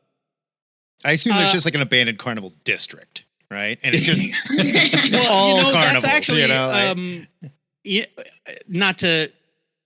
not to say that they're explicitly linked, but I bet the studio that made the Batman Arkham games probably thought of something similar to that and addressed that in the Arkham games, because there is like something called like Amusement Mile or whatever, and it's basically this whole part of town where it's just like abandoned carnival shit. fair. That's so funny. I had no idea. Yeah, This issue, and it's like obviously it's where the Joker hides out. this issue but, barely has anything to do with what's going on at all. Other than Batman fights Poison Ivy, and Other than Batman is very tired. and Batman is very Well, tired. presumably she escaped from Arkham. And Poison If Ivy. there is a skim it in the bunch, this is it. This is it. Yeah. Yeah, you could probably skip this issue completely. The green chicken pox on the guys, it just look awful. The they art look is like terrible. This art is terrible. They look like boogers. Yeah. This feels like an 87, 88 era Batman story. Like it feels like they had this. And, Yes. You know, barely fits. It's like they were just fleshing out. Like, what about that Poison Ivy story we never used? Just farted in here. Let's do it. Because why would Bruce have time to go to this gala? Right? Like, I think, because he took the time to shower and shave because he was looking pretty ragged. This is the first time, even though he's lettered, I think all of them. This is the first time I thought, why does this lettering look so familiar? And it's because it was done by a young Richard Starkings, creator of Comicraft, who then went on to letter nearly every comic book in the business, et cetera, et cetera. He's very, very famous. All right, but let's even skip back on to then, the where next he's one. like, On to he's 662. hand lettering. Yeah, this issue sucks. Let's The sound effects, though, the sound effects would make Batman 66 proud. Yeah, The sound effects are incredible. it's definitely a throwback style for sure. Detective Comics 662, released July 1993, written by Chuck Dixon, pencils by Graham Nolan, inks by Scott Hanna, colors by Adrian Roy, letters by John Costanza, and cover by Sam Keith. Which is just like, it's amazing, but what is this cover? Like, what is this? It's just it's like it looks Bat like Nightmare. I don't mean this in a like I'm speaking ill of it. I just mean like the tone. It feels like high schooler art. Like if you go into a high schooler class and there's the dark kid who draws like, here's what I feel. Right. Like that's it. like outsider art Batman. Almost. Yeah, it's gorgeous. It's amazing. But then like page one is like, I mean, it's Batman. It's me, the Riddler. It's supposed to represent like Batman, a torn up Batman emerging from the flames of fireflies, whatever. But it's kind of like it is like a fever dream. Yeah. Right? He screwed up drawing the Max and just like, I'll just throw up Batman. Yeah, I guess it's Batman. Shit. I wasn't supposed to draw him yet. Yeah. Let's put some shoulder blades on him. I was saving him for my own thing. Yeah. All right, let's get into it. Burning questions. The Riddler's goons are sick of his shit and turn on him. It's kind of fun. I made that exact same note. I said I love the idea. This Riddler is so bad. Sometimes the Riddler's They're henchmen sitting won't around up with his shit. Yeah, they're just like, God, this guy sucks. Yeah. And this is kind of fun that his riddles didn't help because the cops were busy with real threats. Like no one read his riddles. There was a cop and he got super upset. Going through the mail, and then they called to the Joker, like where they thought the Joker was. Their plan was to rob the post office. That was the Riddler's plan. We're going to rob the post office, but we can't rob the post office until the cops get my clues. Because that's my kink, you know? Like I love it. I gotta do it. And the goons are like, no. Yeah. I can't get it up until the cops read my clues. Sorry, guys. DC, stop trying to make the Riddler like the Joker and stick with this. This is great. I love this. Yeah. Batman is still looking for Firefly, who is burning down places he never got taken to as a child, which is kind of interesting. The Riddler finally makes a move, and the stories finally pays off Dr. Simpson. He hijacks a TV show that Simpson is on. And it's Sally very Jesse classic Raphael. Batman lore style. I don't know how many Batman issues I read where a guy on TV gets hijacked by the Joker or whomever. Sure. More gorgeous Batman and fire scenes, this time at the zoo. Love it. Firefly is finally caught. Robin stops the Riddler. Huntress shows up to take down the Riddler's ex-gang in a way too revealing costume. Like, no bueno. I just assumed it was warm out that night. And it ends with Batman just extremely exhausted. Again. Yeah. Robin, so at the time, Tim Drake would have had several minis at this point. There was Robin 2, The Joker's Wild, which had the hollow foil playing cards in the cover. Foil cards. Yeah. And then Robin 3, Cry for Huntress, which had the lenticular covers. But post-crisis Huntress is she takes a long time to get a mess. Good in any way. She is a mess. Totally agree. Yeah. Just to reinforce how lame the Riddler is at this point. So he's wearing a sling because he got shot. His own guys shot him after he was shot up with venom and was all beefed up, right? He got shot, but it only hurt him in the arm. So here he's feeling much better. He's off the venom. He invades Sally Jesse Raphael. He's going to blow the thing up, and he's got like a trigger, and he's going to push, and Robin's like, "No," and shoots his hand with glue. And he's like, "Oh, I can't push the trigger." But here's the best part. The bomb that he brought is made of wood. It's not even a real bomb. He doesn't. Well, that's because the Joker is not suicide, or the Riddler is not. What was the plan, Joe? Suicidal. What was the plan? What was he gonna do? Just threaten everybody to leave? He's answering to his crew who's like, "You're not doing anything." So he went and did something. He needed people to pay attention to him and stay away while they go and rob the post office without him. They're like, "Screw that dude." No, I know, and he's trying to. He's trying. It's like you say. He wants to stop. He wants Batman or the cops to stop his crew from robbing the post office because they turned on him. But he can't just come out and say, "They're going to the post office, you dummies." He's got to go do this pantomime it makes me hate television. him even more. It makes me hate this Riddler even more. He's insane. Right. And, not every Batman villain needs to be the Joker. That's they can true. Be like that's true. That's true. I'll give you that. I will say, it's just so sad when Harvey's like, it's not even a bomb. It's made of wood. Yeah, it's right. Like, I will say, somebody didn't get the memo because in an earlier issue, the Riddler is wearing his more contemporary suit with bowler hat. Mm-hmm. And here he's the Silver Age Riddler. Here he's full on spandex, like Super Friends Riddler, basically. Yeah, like exactly, Super Friends Riddler. Yeah. And maybe he goes back and forth. I don't know. Maybe that's true for the time. I don't know, but I just know that earlier in this crossover, he's wearing that more modern outfit. Yeah. All right, Chapter 9. Let's do it. Wait, no. One thing.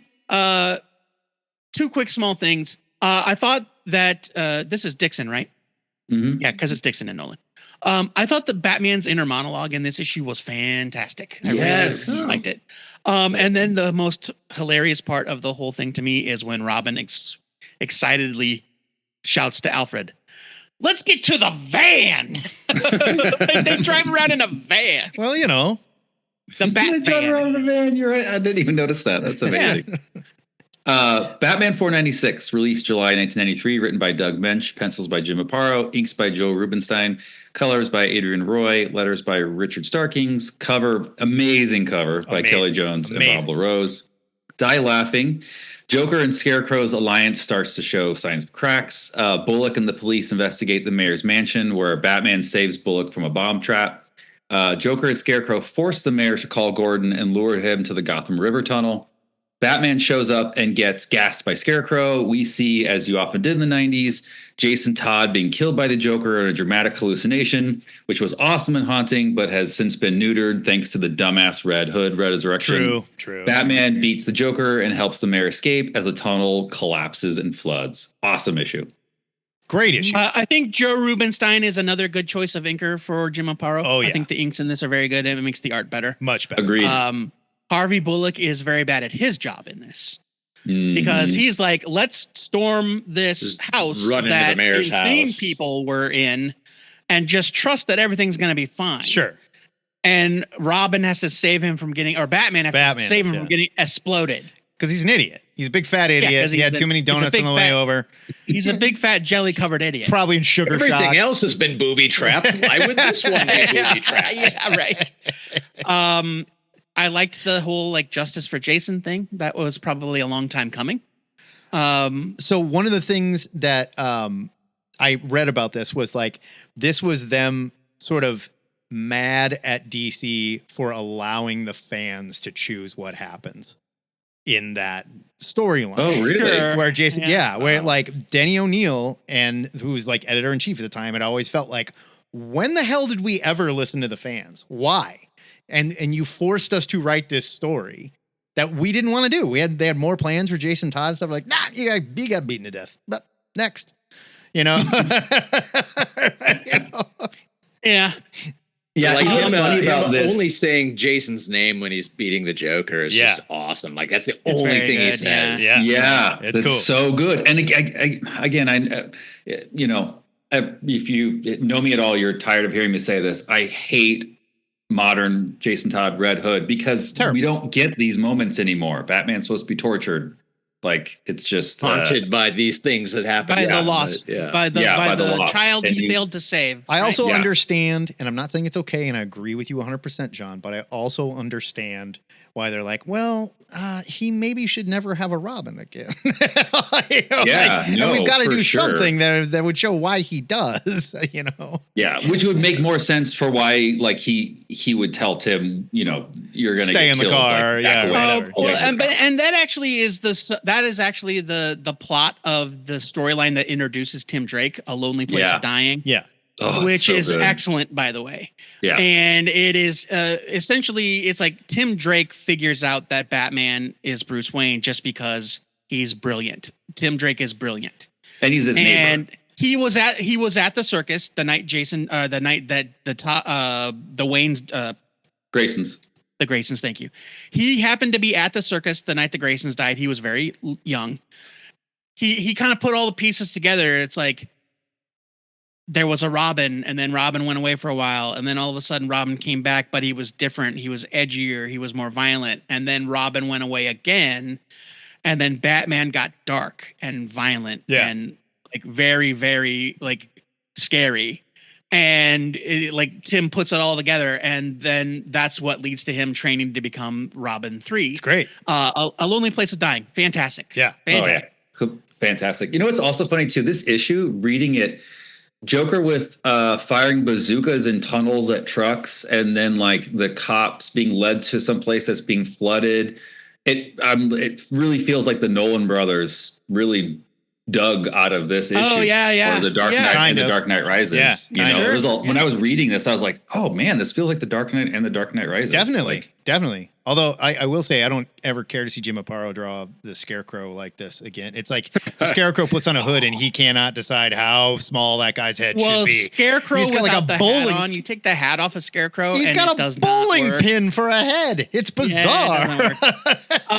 My only other thought about this issue was, how is it that Batman hadn't already developed an immunity to Scarecrow's gas at this point? No, yeah. And now, if the no prize answer is that Scarecrow keeps changing the formula, then that's fine. I'm sure that's. But you would think to me that I would think that Batman at some point would be like, all right, I've inoculated myself against it. Sure. If he's carrying shark repellent, then he should have something that fights off the fear toxin. Yes. I think the only no prize answer. The only answer is the no prize answer, which is he's got to keep changing it. Yeah. Like, he's a scientist. The dude's probably constantly trying to up the game. Yeah. So. Yeah. Detective Comics 663, released July 1993, written by Chuck Dixon, pencils by Graham Nolan, inks by Scott Hanna, colors by Adrian Roy, letters by John Costanza, cover, amazing cover. I know I've said it 100 times, but by Kelly Jones. Incredible. This one is one of the ones where I like, when I think of Knightfall, I think of the Joker one from the Prelude, and then the one where he's punching the Joker's lights out in the last one.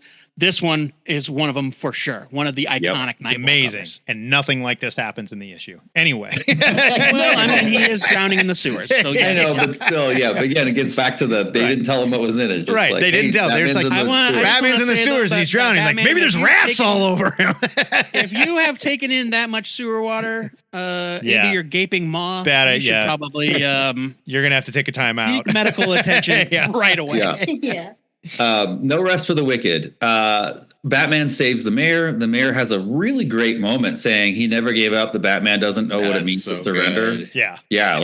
Like I was the whole tunnel escape scene is really great. He's got like tears in his eyes. He's like, he doesn't know. Very, very good. The ventriloquist finally finds Scarface, reuniting with his puppet. Oh, I love it.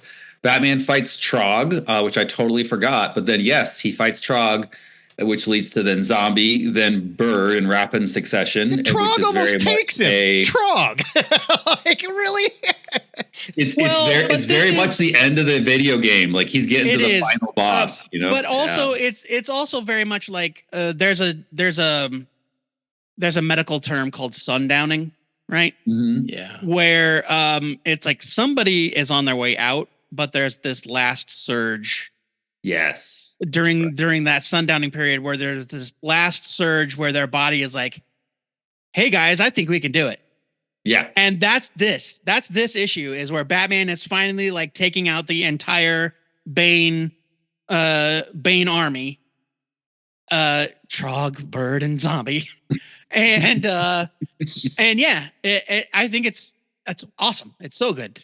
It's so good. We have a great panel of also him getting, when he gets Scarface back, just shooting that cop with the little cop puppet. Yeah.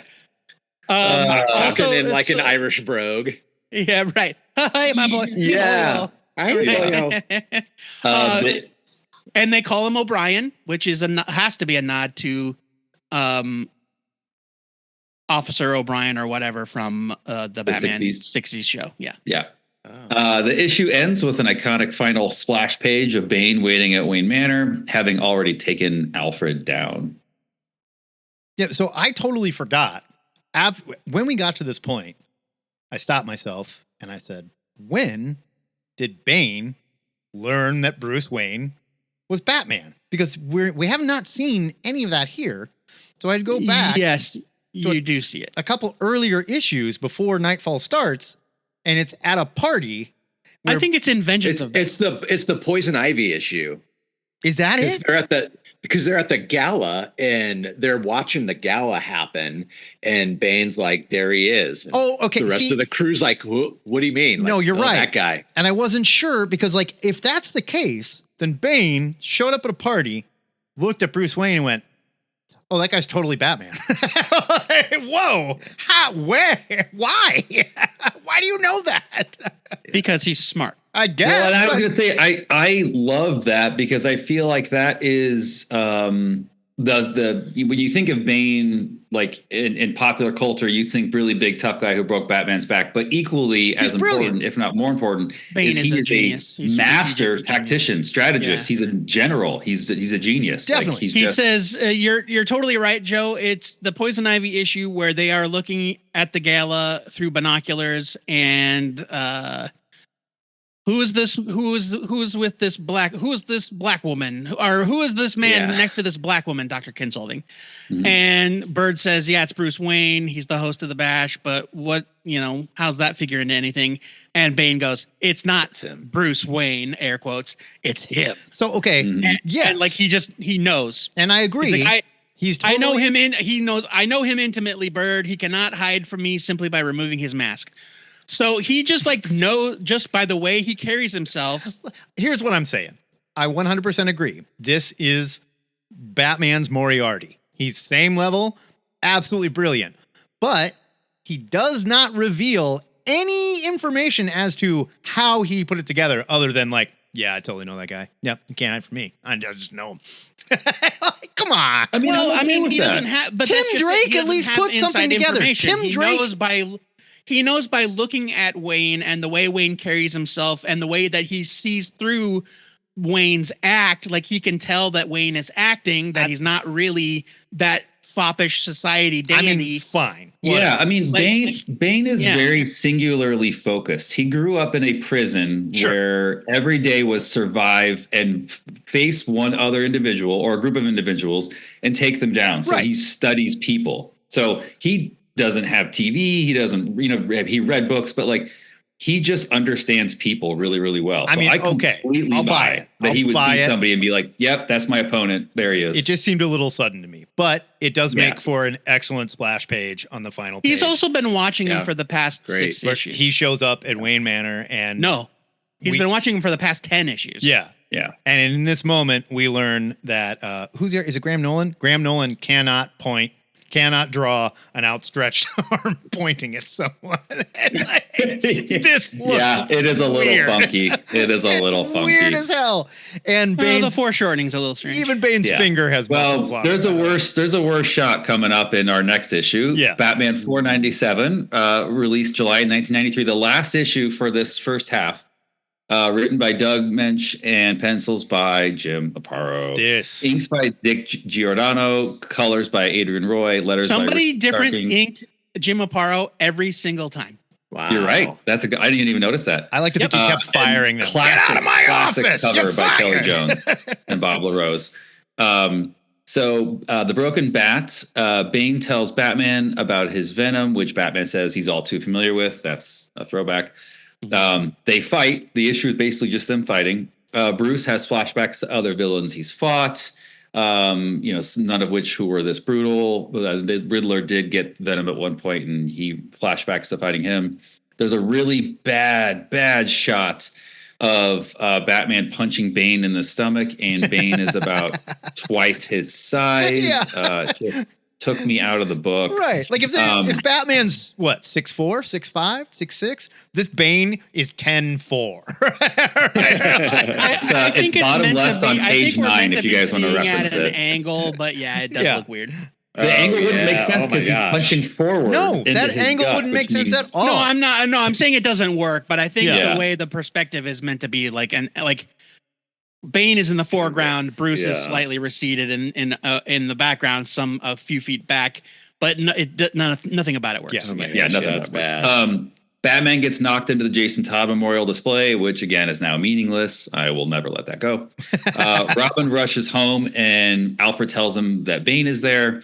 The issue ends with the iconic moment. Bane lifts Batman over his head and breaks his back. I mean, I'll tell you what. On the cover, which is amazing. Love this cover, right? Mountain of a man literally breaking Batman's back over his knee.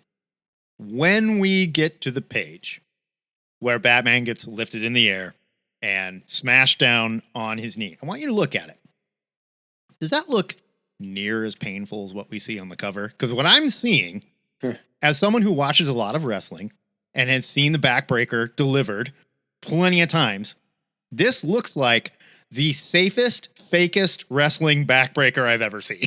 It's like this is how they do it. Well, when they do it on the upper back. Is also in how Kelly Jones draws Bane. You're like, I'm just talking about how much more visceral this version of the character. But I'm talking about how his back is breaking on the cover too. Like here, his back's not even twisted. They didn't even bend it that much. He's a little bit more pretzel-y on the cover. Yeah, like this just looks like it would hurt his shoulders. Right? This is a very safe backbreaker that you see on television on wrestling.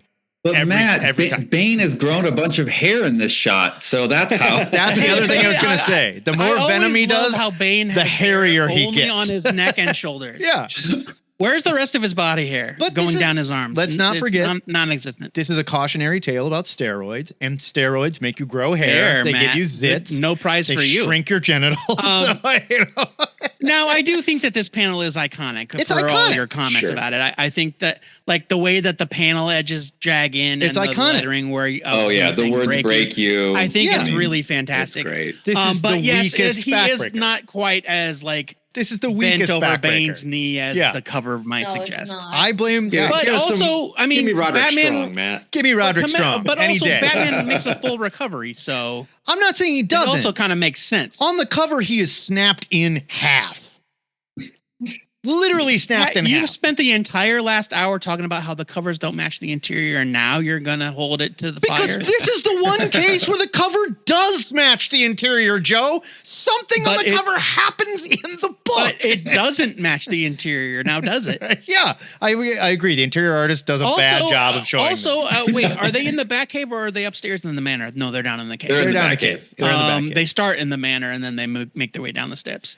But, I mean, don't want to jump ahead, but there's also like the very next issue when Bane like throws him off of a roof. Sure. And then maybe we're going to see some more back injury, but that's for a good point, Joe. Yeah, this is not the there's more injury to come. Right. This is not the last bit of physical trauma that Batman endures. But I mean, that is obviously where he breaks his back. It says "break you" in big words, but it also says "crack." They do a good job here in big of letters. Setting up like the thing that they had to do was remove Batman from the Batman comics by having him get his ass kicked, but you can't have Batman get his ass kicked so bad that when he comes back, he looks like a weenie that just got beat up. They had to run him through the ringer first, fight everybody, deal with all these problems so that when he does meet the main bad guy, who's a badass, no question. We saw him kick the shit out of Killer Croc, right?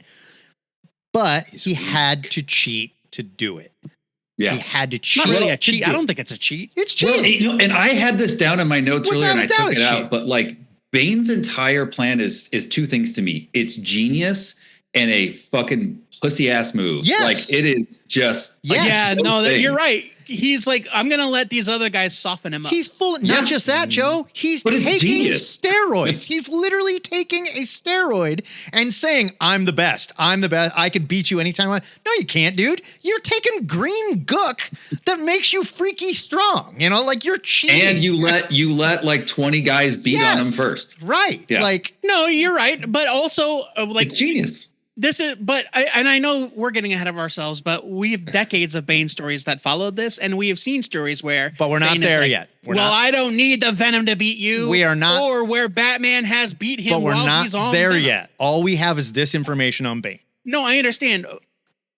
Well, I will definitely go with a buy it for this. I mean, the long run payoff, the covers, just how so many things for the Batman's future are started here. I think it's a great story. So absolute buy it on this first chunk of Knightfall. With you 100%. This is a buy it for me too. This is classic wrestling storytelling. That's all it is. And it's great. Oh, you and I can chat that. Absolutely. We got that. Yeah. So I think this is the Superman 75 of Knightfall, right? Right. This is Doomsday punching Superman and Doomsday punching Superman. Did I say the same thing twice? You did. This is Superman punching Doomsday and Doomsday punching Superman to death.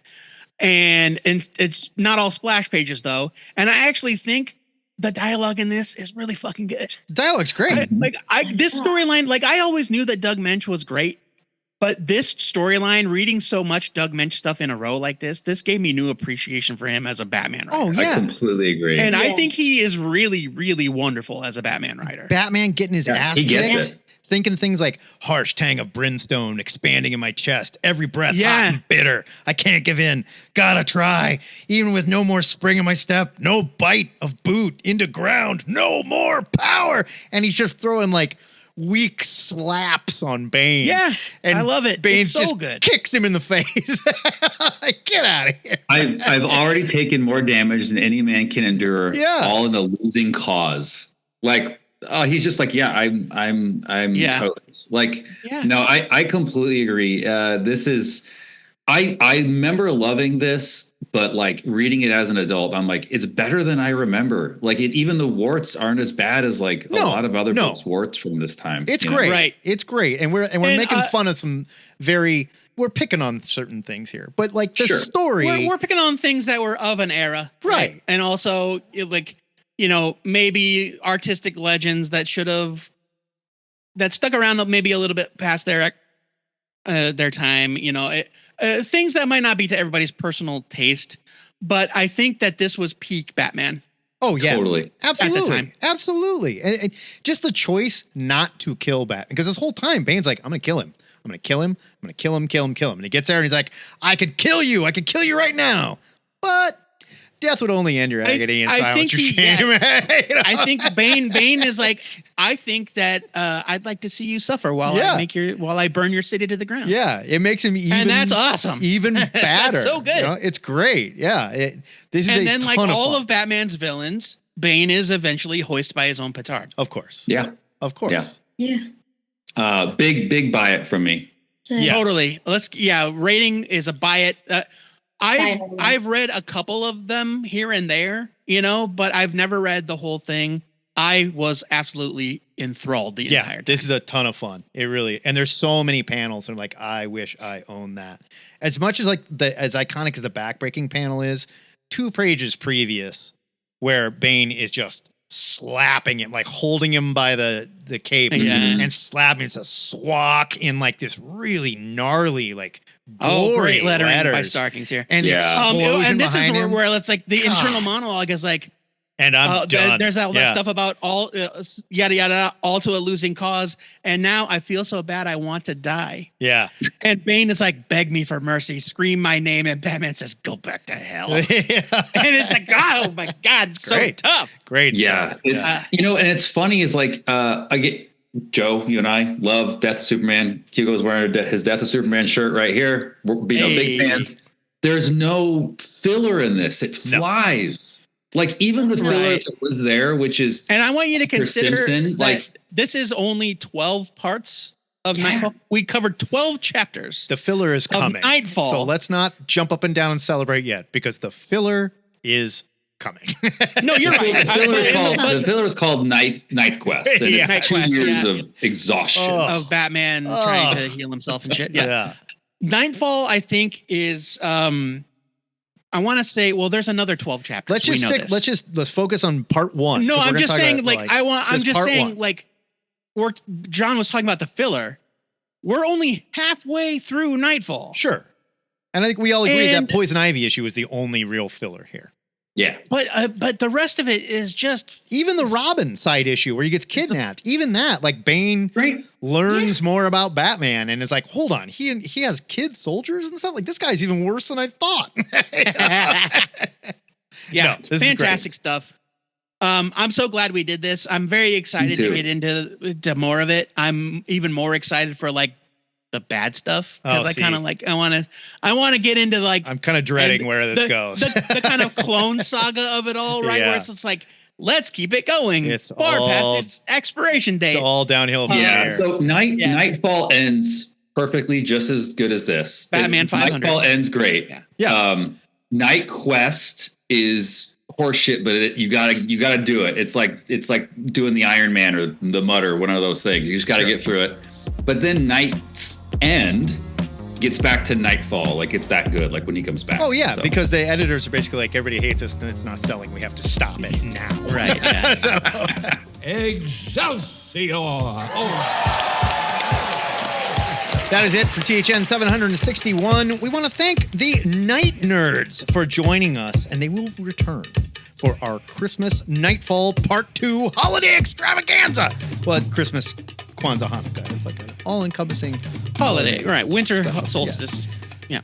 Next week, new comic reviews return to the show. We're going to give you a sneak peek of our Patreon Extra, where we are going to compare and contrast Superman's death in his battle versus Doomsday versus Batman's backbreaking at the hands of Bane. We're talking superhero wrestling matches. Who had the more classic? We're going to decipher the Donnybrooks. It's going to be great. In the meantime, join us for the THN Gang Hang. We do it on Saturdays at 11 o'clock Central. Check out our Discord for details. Joe Patrick, tell them what else they can do while at our Discord. You can read the latest P. Diddy conspiracy theories for some reason. Thank you, Keith. Pass. Thanks, though. You can help us figure out how exactly Absolute Batman supposedly sold 4 million copies. I'm not buying it. Not buying it. There's no way. Yeah, and you can critique Renee Montoya's recent fashion choices. Or maybe you just want to answer the question of the week. This week's question is courtesy of Anthony D on the Discord. With the holiday season kicking off this very week, what are everyone's go-to movie and TV viewings? Doesn't have to be comic book related, just stuff you watch to get yourselves in that holiday mood. Thanks for any of the holidays, any of the winter holidays. Please keep your question of the week suggestions coming and sign up for our Discord with the link at twoheadednerd.com/Discord. We'll talk about your answers on this weekend's Gang Hang. Yeah, we'll probably have a Gang Hang this weekend. Yeah, we'll have a show, so we'll have stuff to talk about. Well, but also post-holiday, we'll be recovering from our food comas. We'll want to get together and commiserate.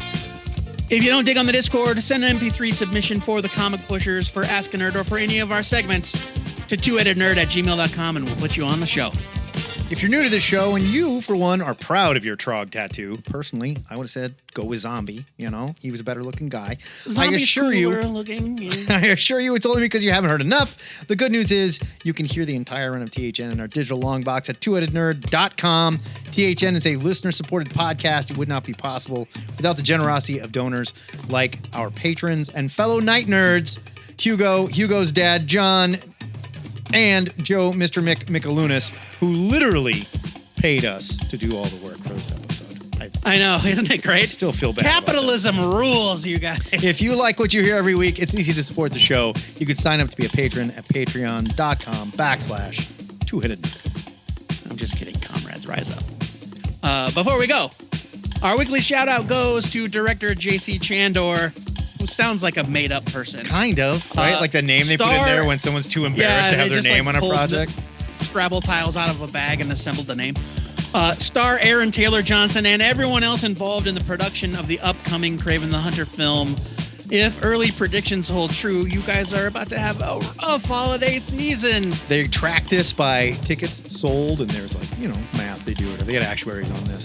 So far, we're on track, internet buzz, to have a $20 to $25 million opener, which puts it just about half of what Morbius opened to. Yikes! Where do you guys? You're gonna need it. I like that Sony is like, we don't care. This is what we do here at Sony.